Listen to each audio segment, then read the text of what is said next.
Shri Krishna Chaitanya Prabhu Nityananda Shri Advaita Shri Gadadam Shri Vatsadi Gaura Bhaktavindam Hare Krishna Krishna Krishna Hare Hare Hare Ramo Ramo Hare Hare Vrindaye Tulasi Devaya Priyaye Keshava Satya Krishna Bhakti Plati Devi Satya Vatye Namo Namo Vanchakalpataru Bhyacha Kripa Sindhu Bhyacha Patitanam Pavanebhyo Vaishnavebhyo Namo Namo Namam Vishnu Padaya Gauranga Pristaya Rupini Shubhakti Vibhudhaya Bevanete Namam Vishnu Padaya Gaura Pristaya Bhutale Srimad Bhakti Pramodaya Puri Goswami Dinam Namam Vishnu Padaya Krishna Pristaya Bhutale Srimati Bhakti Vedanta Swami Dinam Namam Vishnu Padaya Krishna Pristaya Bhutale Srimati Bhakti Rachaka Shiladaya Goswami Dinam Namam Vishnu Padaya Krishna Pristaya Bhutale Srimati Bhakti Siddhanta Saraswati Dinam Shai Shri Brahma Bhagavata Sarasvat Sampadaya Ki Jai. Hare Namo Hare Namo Hare Namo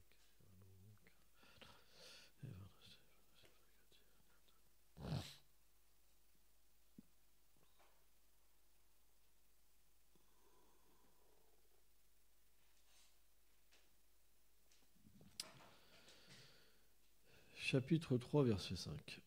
Nai Kachip Shanam Hapi No. Nahi Kachik Shanamapim Jatum Tishtat Chap Karmakrit Karyatim Yajvat Karmam Sarvam Prakriti Gunahe. Personne ne peut demeurer inactif, ne serait-ce que pour un instant. Tout le monde est contraint d'agir selon sa nature acquise, au contact des modes de la nature matérielle. Commentaire. Selon Srila Ramacharya, aucun être vivant qui vit dans le monde matériel ne peut rester inactif, même pour un instant. Même s'il est résolument déterminé à n'accomplir aucune activité, il sera poussé à agir par l'influence de l'énergie matérielle et par le résultat de ses activités passées, qui sont liées au corps subtil et grossier qui recouvre l'âme. Aussi, Srila Vishvacharya Thakur enseigne-t-il que ceux qui ont adopté la voie du renoncement, alors que leur cœur était encore impur, deviennent absorbés dans des activités matérielles et abandonnent le devoir qui leur est prescrit dans les écritures védiques. C'est pour cette raison que le Seigneur énonce ce verset anticipant la question d'Arjuna. Par l'acceptation du sannyas, est-ce qu'une personne doit cesser d'accomplir les activités prescrites dans les Védas ou les activités qui sont reliées au monde matériel? Le Seigneur répond, Kalyate, étant liée par force, par sa nature, elle doit agir.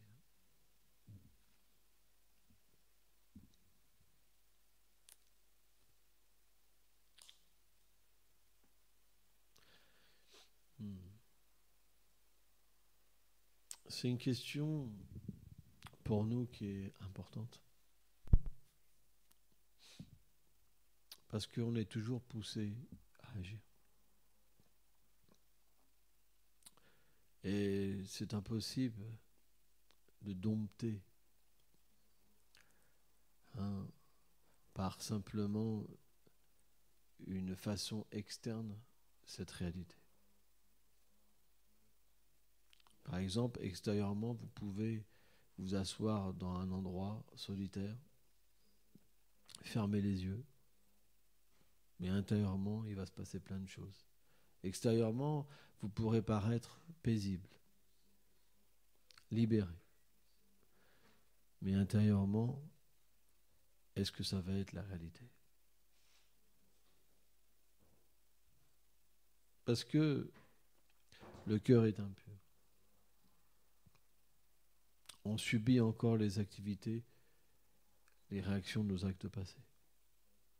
Et on subit l'influence de la nature matérielle. Donc à ce niveau d'existence, on ne peut pas véritablement fixer nos pensées sur le Seigneur suprême. Puisque le Seigneur suprême est au niveau Vasudev.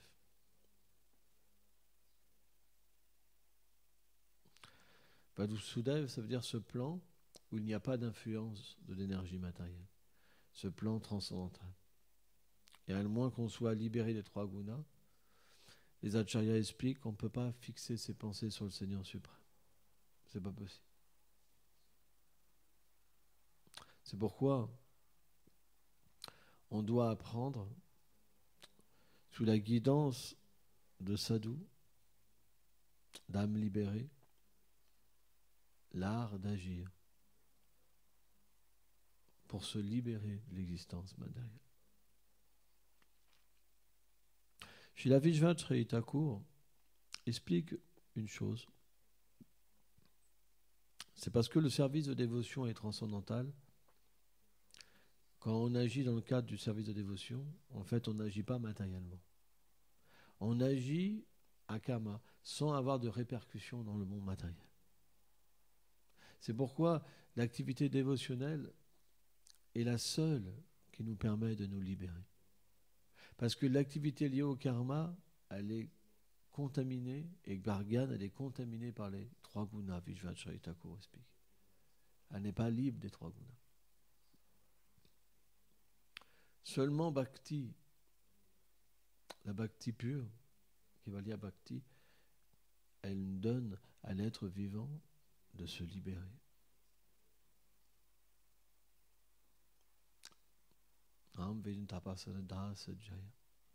Krishna explique ça dans la Bhagavad Gita. Il dit à Arjuna, par toutes sortes de méthodes comme l'étude des Védas, comme la charité, comme une adoration stricte, par l'austérité, toutes ces choses qui existent dans ce monde n'ont pas le pouvoir de faire que je me dévoile à une personne.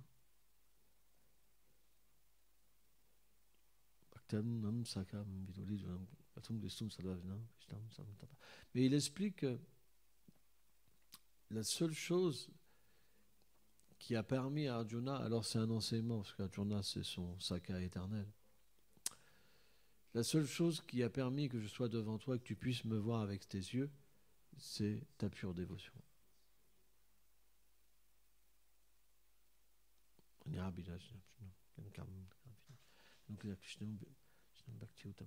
En fait, Srila Rupa Goswami explique que la nature de la pure dévotion, c'est quoi? Elle doit être libre du désir de récolter un fruit. C'est-à-dire qu'on doit agir sans vouloir récupérer quelque chose en échange, premièrement. Deuxièmement, elle doit être libre de la spéculation intellectuelle,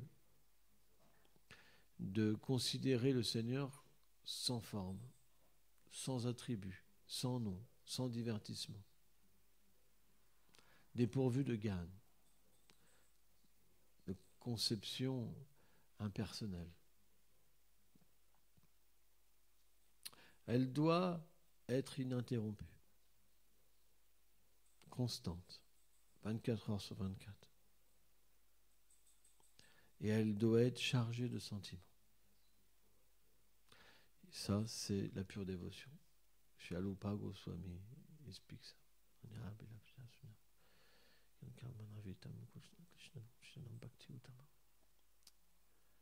Bhakti Uttama. Et simplement, cette dévotion permet à Krishna de se dévoiler à l'être vivant. Mais comment une telle dévotion, elle peut se manifester dans une âme conditionnée, puisque l'âme conditionnée, il ne peut pas atteindre ce plan. C'est un peu contradictoire. C'est-à-dire que tant qu'on est conditionné, on ne peut rien comprendre de Krishna. C'est pas possible. C'est de l'imagination. Ça veut dire que On voit une image, on fait une peinture, on a vu un être humain, on lui met un peu de bleu, une plume de pan parce que les Écritures nous ont dit qu'il y a une plume de pan, et on fait une peinture. C'est pas Krishna. Mais Krishna accepte cette peinture pour faire progresser les êtres vivants. De la même manière, Vishwanath Chaitya Thakur dit par des mots, on ne peut pas dépeindre la vérité absolue. Mais la vérité absolue, elle est tellement miséricordieuse qu'elle accepte les mots pour se révéler aux êtres vivants. Donc qu'est-ce qui fait qu'on peut, à l'état impur, avoir cette expérience de Krishna? C'est simplement la grâce de Krishna. Si Krishna est satisfait de notre dévouement et de notre constance, alors il peut en une fraction de seconde nous donner son argent. Comme ça. Parce que pour lui, c'est rien. Il contrôle tout, il habite dans le cœur de chaque chose. Il est illimité. Mais il est lié à aucun devoir. Il est libre. C'est pourquoi vous ne pouvez pas forcer Krishna.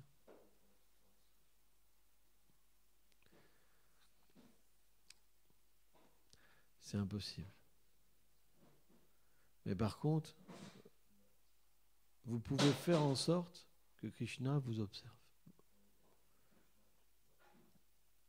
Srila Bhaktisiddhanta Saraswati Prabhupada, une fois en Inde, la salle de darshan et la salle de classe souvent est séparée. Pourquoi? Parce qu'il y a beaucoup de gens qui viennent prendre darshan du Seigneur suprême.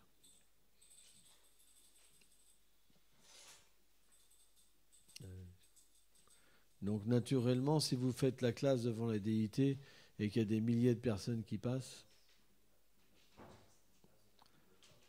automatiquement, celui qui donne la classe comme ceux qui écoutent, ils vont être dérangés. Et donc, une fois, il y a 2 disciples de Bhaktisiddhanta qui ont été voir les déités pendant que Bhaktisiddhanta faisait la classe. Et quand ils sont revenus, Bhaktisiddhanta, en plein milieu de la classe, ils ont dit « Est-ce que vous avez fait un bon exercice avec vos yeux ?» Donc on imagine que les disciples, ils sont venus verts, rouges, blancs. Parce que Bhaktisiddhanta, ce n'était pas un être ordinaire. C'est un être extrêmement puissant. Il a eu des disciples extrêmement puissants qui se considéraient comme des fœtus de paille à ses pieds. Même Bhaktivedanta Swami Prabhupada, qui a prêché dans le monde entier en même pas 10 ans, il disait qu'il était un sot par rapport à Bhaktisiddhanta. Sridhar Maharaj pareil, Bhakti Prabhupada Puri Maharaj pareil, Bhakti Daita Madhava Goswami Maharaj et nombre de grands Vaishnavas. Donc c'était vraiment quelqu'un de puissant, très puissant. Au point qu'on ne pouvait pas le fixer dans les yeux, Bhaktisiddhanta. Tellement il était puissant. Les êtres, quand ils prenaient un chemin, ils prenaient un autre chemin. Parce qu'il avait peur. Tout le monde avait peur de lui. Parce qu'il était puissant, il était comme un lion. Nishinga Guru. Et donc il a posé cette question à 2 disciples. Est-ce que vous avez fait un bon exercice avec vos yeux? Et il leur a dit, on ne peut pas voir Krishna avec les yeux. On peut voir Krishna par l'écoute.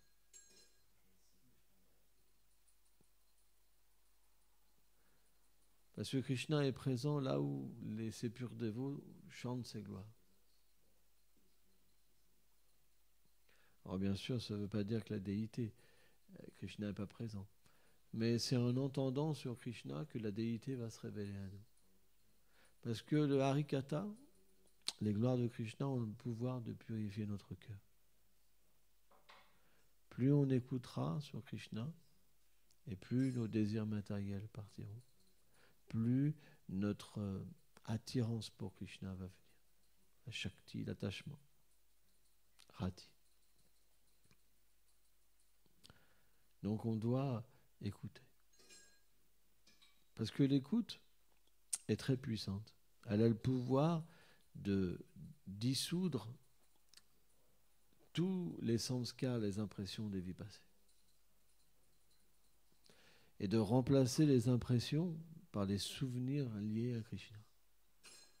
Or, quand vous chantez et que ces souvenirs viennent, elles donnent la réalisation de Krishna. Elles se forment ensemble pour donner la réalisation de Krishna. Le souvenir de Krishna plus le chant fait que le chant, en fait, révèle le souvenir. Et automatiquement, alors vous pouvez avoir une réalisation transcendantale de Krishna. Parce que le souvenir que vous avez, il est lié au cœur d'un pur dévot. Ce n'est pas une lettre ordinaire qui est rentrée en vous. C'est un pur souvenir. Celui qui a pu avoir le darshan de Krishna et qui parle de Krishna, Krishna est présent dans la vibration transcendantale. C'est pour ça qu'on ne devrait jamais, c'est très important, considérer que le gourou est un être ordinaire et que quand il parle, c'est juste, bon, allez, on va se taper encore. Là, c'est fini, c'est la mort spirituellement.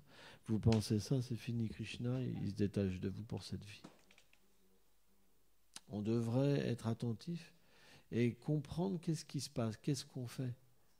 Vous comprenez ?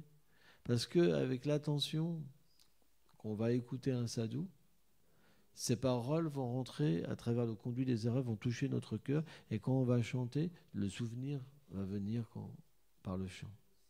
Et la réalisation, en fait, que le sadhu nous a transmise à travers la vibration transcendantale. C'est un processus très scientifique. Très, très scientifique.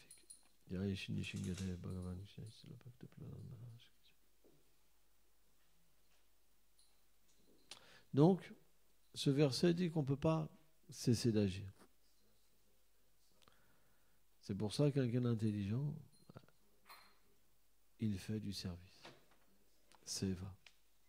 Bhaktivinoda Thakur, Sridhar Goswami Maharaj disait, Seva est la chose la plus importante. Parce que si on n'a pas le cœur pur, on ne peut pas méditer.